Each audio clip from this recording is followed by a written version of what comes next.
Hello Wangxian lovers, welcome back to my channel. First of all thank you very much guys. नए fan fiction के first part पर 2.1 के likes हो गए हैं। बहुत अच्छा लगता है जब आप लोग रिस्पांस देते हो वीडियोस को। लगता है कि मेहनत सफल हो गई फैन फिक्शन रीड करने की। ओके, तो ज़्यादा बातें ना करते हुए पार्ट 2 शुरू करते हैं। तो लास्ट पार्ट में हमने देखा था जब वांग जी को ये रियलाइज़ होने लगा कि शायद वो वीइंग को प्यार करने लगा है। उसने सोच लिया था कि अगले दिन से वो वीइंग को नहीं बुलाएगा। 3 महीने तक यही सब चलता रहा, लेकिन वांग जी वुयिंग को अपने घर आने से नहीं रोक पाया। वो हर बार यही सोचता कि अब वो मना कर देगा, लेकिन फिर भी वो वुयिंग को कॉल कर ही देता था। अब उनका कॉलेज का लास्ट सेमेस्टर आ गया था, पर अभी भी वुयिंग वांग जी के घर आ रहा था। वांग जी खुद से कहता, ठीक है, ये लास्ट होगा। ये लास्ट टाइम है जब वो मेरे साथ बेड में होगा। हम साथ में डिनर करेंगे। वो मेरे बेड पर सोएगा। अगले दिन मैं उसे मना कर दूंगा। अब चाइनीज़ न्यू ईयर्स का टाइम आने वाला था, जिसके लिए 2 दिन के लिए वांग जी को अपनी फैमिली से मिलने के लिए जाना था। उससे पहले वो सोचता है 2 हफ्ते ही तो हैं, क्या वो वुयिंग को बुला सकता है? न्यू ईयर्स के बाद वो सच में उसके साथ सब कुछ खत्म कर देगा। ऐसा सोचकर वो फिर वुयिंग को मैसेज कर देता है और उसे अपने पास बुलाता है। उन 2 हफ्तों में विभूषण डेली वांग जी के अपार्टमेंट पर आता था और लेट नाइट जाता था। वो दोनों साथ में डिनर करते थे, शावर सेक्स करते थे। उसके बाद तुरंत वुयिंग को नींद आ जाती थी। लेट नाइट जब वो उठता तो अपने घर चला जाता था। वांग जी उससे बातें करने की कोशिश करता, उससे पूछता कि उसने पूरे दिन क्या किया। विभूषण सिर्फ एक ही बात उसे बताया करता था, चाइनीज न्यू ईयर के आसपास डबल पेमेंट मिलती है, इसलिए वो अपने वर्क पर और भी ज़्यादा फोकस कर रहा था। वांग जी ने कभी उससे नहीं पूछा कि वो कहाँ वर्क करता है और क्यों करता है। लेकिन जब भी वुयिंग को आधी रात को या फिर सुबह जल्दी निकलना होता था, हमेशा वांग जी ही उसे छोड़ कर आता था। कभी भी उसे खाली पेट नहीं जाने देता था, हमेशा उसके लिए सैंडविचेस बनाता था। वो खुद को समझाता कि वो ये सब इसलिए नहीं कर रहा क्योंकि वो वेवुशन को पसंद करता है। वो बस अपने उस सेक्स पार्टनर के लिए ये सब कर रहा है, जो विंटर वेकेशंस में भी उसके लिए टाइम निकाल रहा है और उसके पास आ रहा है। चाइनीज न्यू ईयर भी चला गया था। उसके बाद भी वुयिंग वांग जी के पास आ रहा था, लेकिन वुयिंग का शेड्यूल बहुत हेक्टिक हो गया था। वो हर रात बहुत लेट पहुंचता था और सुबह होते ही जल्दी से निकल जाता था। वांग जी फिर खुद को कहता कि ये पक्का लास्ट टाइम ही होगा। अब तो वांग जी भी खुद भूल चुका था कि उसने कितनी बार खुद से कहा होगा कि ये लास्ट टाइम होगा।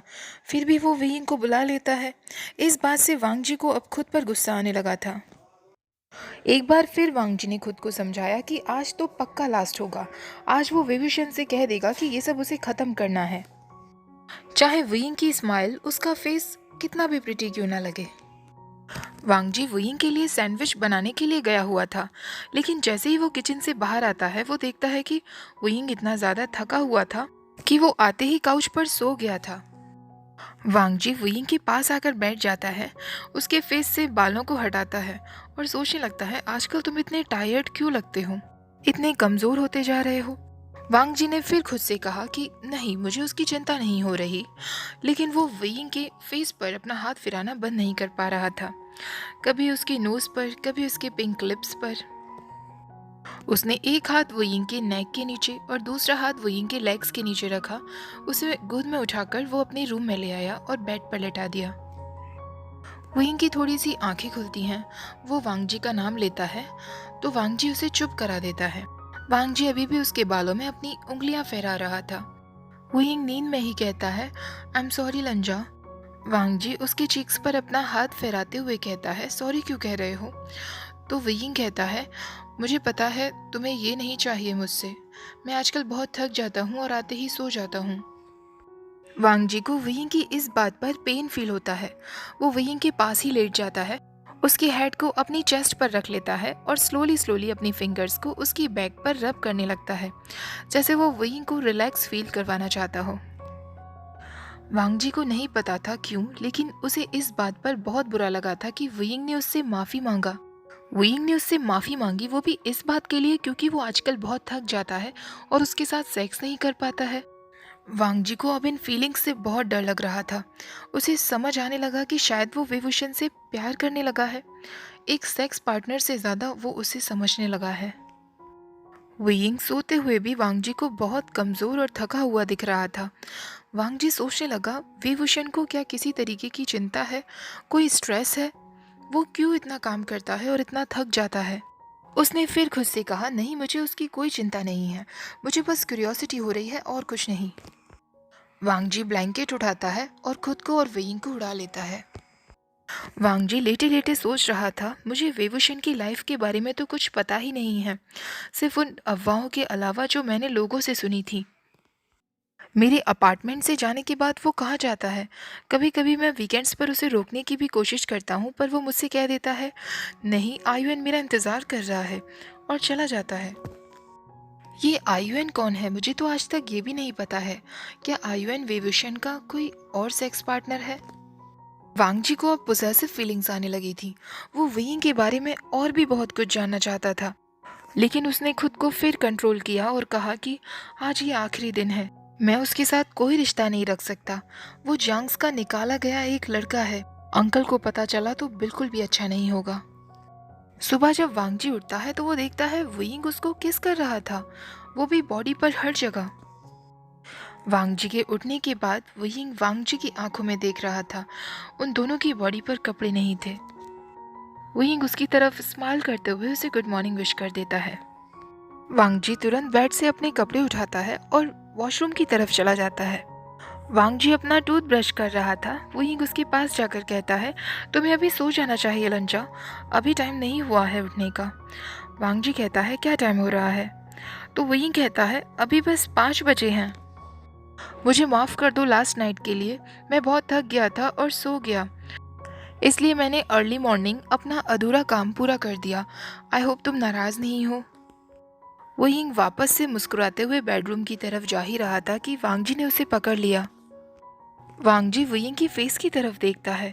वो फिर से बहुत थका हुआ दिख रहा था, उसकी आंखों के नीचे डार्क सर्कल्स थे, और वांगजी उससे पूछता है, तुम ठीक हो ना? वुयिंग अचानक से शॉक्ड हो जाता है। वो फिर भी हंसते हुए कहता है, मैं ठीक हूँ लंजा, और खुद को वांगजी से छुड़ाने लगता है और कहता है, बल्कि आज तो मैं एक्स्ट्रा ठीक हूँ क्योंकि कल रात मैं एक्स्ट्रा सो गया था ना। वांगजी उससे पूछता है, इतनी सुबह सुबह तुम कहाँ जा रहे हो? वुयिंग उसका बिना कुछ जवाब दिए अपना बैग पैक करने लगता है और कहता है, मैं तुमसे फिर से माफ़ी मांगता हूँ, लेकिन तुम अभी सो जाओ, मुझे पता है आज तुम्हारी क्लासेस नहीं हैं। लेकिन वांगजी फिर भी वुयिंग को फॉलो करता रहता है। अब वुयिंग अपने शू लेस बांध रहा था, तभी वांगजी उसका हाथ पकड़ लेता है और खुद बांधने लगता है। वुयिंग उसे कहता है, लंजा तुम ये क्या कर रहे हो, तुम्हें करने की ज़रूरत नहीं है। सुबह के 5 बजे थे। वुयिंग ने रात को सैंडविच खाया भी नहीं था, उससे पहले ही सो गया था। वो ठीक से 6 घंटे भी नहीं सो पाया होगा कि उसे फिर उठना पड़ा और फिर वो कहीं जा रहा है। ये सब सोच सोचकर वांगजी का दिल बैठा जा रहा था और वो वेइंग से कह देता है, मेरे साथ सेक्स ना करने के लिए तुम्हें मुझसे माफ़ी मांगने की ज़रूरत नहीं है वेइंग। वेइंग फिर वांगजी की तरफ देखता है। इस बार वेइंग की आंखों में इमोशंस थे। इससे पहले कि वांगजी उन इमोशंस को पहचान पाता, वेइंग तुरंत उन्हें छुपा लेता है और फिर से मुस्कुराने लगता है। वांगजी उससे कहता है, ब्रेकफास्ट करना मत भूलना, तुम इतने कमज़ोर होते जा रहे हो। वो यिंग फिर हंसते हुए कहता है, आई एम सॉरी लंजा, मुझे पता है आजकल मैं ज़्यादा अट्रैक्टिव नहीं दिखता हूँगा ना। वांगजी को फिर अपने दिल में दर्द फील होता है। उसे पता था कि शुरुआत से वो वेइंग को एक सेक्स पार्टनर ही समझता हुआ आया है, लेकिन जब वेइंग खुद अपने बारे में ऐसे बात कर रहा था जैसे वो सच में सिर्फ सेक्स के लिए ही है, तो वांगजी को बहुत बुरा लग रहा था। वेइंग दरवाजे की तरफ जा ही रहा होता है कि वांगजी उसे रुकने के लिए कहता है। वांगजी उसे किस कर लेता है, एक जेंटल और वार्म किस जो उन्होंने पहले कभी नहीं किया था। वेइंग भी स्लोली स्लोली अपनी आंखें खोलता है। उसके चीक्स एकदम पिंक हो गए थे, क्योंकि उन दोनों के बीच में हमेशा सेक्स हीट होती थी, जेंटलनेस कभी भी नहीं थी। ये पहली बार था कि वांगजी उसे इतनी स्लोली, इतना जेंटल तरीके से किस कर रहा था, और वेइंग को बहुत अच्छा लग रहा था। वांगजी उससे कहता है, तुम प्रिटी हो वेइंग, तुम बहुत अट्रैक्टिव हो, तो आज के बाद ऐसा कभी भी मत कहना और मुझसे माफ़ी मत मांगना। वेइंग, जो अभी भी बहुत शाय फील कर रहा था, स्लाइटली अपना सिर हिला देता है और उससे कहता है, ठीक है लंजा, अब मैं जा रहा हूँ। वेइंग के जाते जाते वांगजी उससे कह देता है, लंच टाइम तक आ जाना। वांगजी को खुद नहीं पता था कि उसने ऐसा क्यों कहा, बस कह दिया। वेइंग फिर से एक बार शॉक्ड हो गया था और वो वांगजी की तरफ एक सॉफ्ट स्माइल देते हुए कहता है, थैंक यू लंजा। अब वांगजी अपने रूम में वॉयलिन प्रैक्टिस कर रहा था। तभी उसके डोर पर कोई नॉक करता है। वांगजी सोचता है अभी सिर्फ 9 बजे हैं तो ये वेइंग तो नहीं हो सकता। वो दरवाजे की तरफ जाता है तो वहाँ और कोई नहीं, उसके अंकल थे। उसका अंकल उससे कहता है, वांगजी, मैंने सुना है विभूषण आजकल तुम्हारे पास कुछ ज़्यादा ही आता है, बल्कि कभी कभी रात को वो यहीं सोता है। अंकल हमेशा से ही स्ट्रिक्ट थे। वांगजी को समझ नहीं आ रहा था कि वो उनसे क्या कहे। लैंचेनन फिर उससे कहता है, वांगजी, क्या तुमने सुना नहीं? मैं कुछ पूछ रहा हूँ, कौन है वो लड़का तुम्हारे लिए? वांगजी कह देता है, अंकल ऐसा कुछ नहीं है हमारे बीच में, वो बस एक बॉडी है मेरे लिए, एक कन्वीनियंट बॉडी। लैंचेनन उससे कहता है, वांगजी, मुझे फ़र्क नहीं पड़ता कि तुम अपने फ्री टाइम में क्या करते हो, लेकिन अगर तुम्हें सच में कोई कन्वीनियंट बॉडी चाहिए तो किसी और को ढूंढो, उसको नहीं। मैं नहीं चाहता कि तुम उसके साथ कोई भी रिश्ता रखो, चाहे वो एक सेक्स पार्टनर का ही क्यों ना हो। अगर मैंने सुना कि अभी भी तुमने उस वेवुशन से किसी भी तरीके का रिश्ता रखा है तो मैं तुम्हें ऑर्केस्ट्रा से बाहर निकलवा दूंगा। सिर्फ ऑर्केस्ट्रा से ही नहीं, स्कूल से भी, और अगर ज़रूरत पड़ी तो मैं तुम्हें इस कंट्री से भी बाहर भेज सकता हूँ। तुम समझ गए हो ना वांगजी? वांगजी फिर से अपना सिर हिला देता है, लेकिन उसे अपने चेस्ट में एक अजीब सा पेन फील हो रहा था। वो खुद से कहता है, इस यूनिवर्सिटी में उसकी इकलौती खुशी सिर्फ यही थी कि वो ऑर्केस्ट्रा में है। अगर उसके अंकल ने उसे ऑर्केस्ट्रा से बाहर निकलवा दिया तो? वो खुद से कहता है, वैसे भी विभूषण मेरे लिए एक सेक्स पार्टनर ही तो है, मैं उसे मना ही तो करने वाला था ना। लेकिन ये सोचकर क्यों मुझे दर्द हो रहा है कि अब मैं उसको टच नहीं कर पाऊंगा, उसकी बातें नहीं सुन पाऊंगा और उसकी स्माइल नहीं देख पाऊंगा। वांगजी ने एक पॉट में पॉरेज बनाकर रखा हुआ था। 12:45 हो गए थे। तभी उसकी डोर पर नॉक होता है। वांगजी समझ गया था कि ये वेवुशन ही है। वेइंग हमेशा की तरह अपनी ब्राइट स्माइल लेकर अंदर आता है, लेकिन वांगजी की स्माइल बिल्कुल गायब थी। तो वेइंग उससे कहता है, लंजा, क्या हुआ? वांगजी उसका कोई जवाब नहीं देता और किचन की तरफ चला जाता है। वांगजी एक बाउल में वेइंग के लिए भी पॉरेज लेकर आता है। वेइंग वो देखकर कहता है, वाओ लंजा, ये तुमने बनाया है, थैंक यू वेरी मच। वांगजी बिना कुछ एक्सप्रेशन लिए उससे कहता है, ये बस पॉरेज ही तो है, इसमें इतनी बड़ी बात क्या है? वेइंग अभी भी स्माइल कर रहा था और वो वांगजी से कहता है, मेरे लिए तो ये बहुत बड़ी बात है लंजा। वो तुरंत पॉरेज खाने लगता है। वांगजी वेइंग को ही देखे जा रहा था। वांगजी को लग रहा था कि आज वो अपनी बॉडी में नहीं है, उसके अंदर से कोई और ही बोल रहा है, क्योंकि वो वेइंग से कह देता है, आज मेरे अंकल घर आए थे, तुम्हें अब मेरे अपार्टमेंट में नहीं आना चाहिए विभूषण। वेइंग जो कि पॉरेज खा रहा था, वो अचानक से रुक जाता है और 10 सेकंड के इंतज़ार के बाद वो फिर से वांगजी को स्माइल देते हुए कहता है, कोई बात नहीं। वेइंग ने वांगजी को डायरेक्टली आंसर दे दिया था, बिना किसी इमोशंस के, बिना किसी क्वेश्चन के। उसने सीधे एक्सेप्ट कर लिया था कि वो अब नहीं आएगा। लेकिन इस बात पर वांगजी को बहुत गुस्सा आ रहा था। उसे नहीं पता था कि वेइंग इतनी जल्दी एक्सेप्ट कर लेगा, और वो गुस्से में वेइंग से कह देता है, अंकल ने मुझसे कहा कि मुझे गंदे लोगों के साथ कोई रिश्ता नहीं रखना चाहिए। उन्होंने कहा कि अगर मैं तुम्हारे साथ रिश्ता रखूंगा तो वो मुझे ऑर्केस्ट्रा से बाहर निकाल देंगे। वांगजी को पता था कि वो वेइंग के साथ बहुत मीन बन रहा है। वो ये सब बिल्कुल भी नहीं कहना चाहता है, लेकिन इस वक्त वो बहुत डेस्परेट था ये जानने के लिए, क्या वेवुशन भी उतना ही पेन फील कर रहा है जितना इस वक्त मैं पेन फील कर रहा हूँ? क्या वो इजीली मुझसे अलग हो जाएगा? लेकिन वेइंग ने वांगजी को सिर उठाकर भी नहीं देखा था।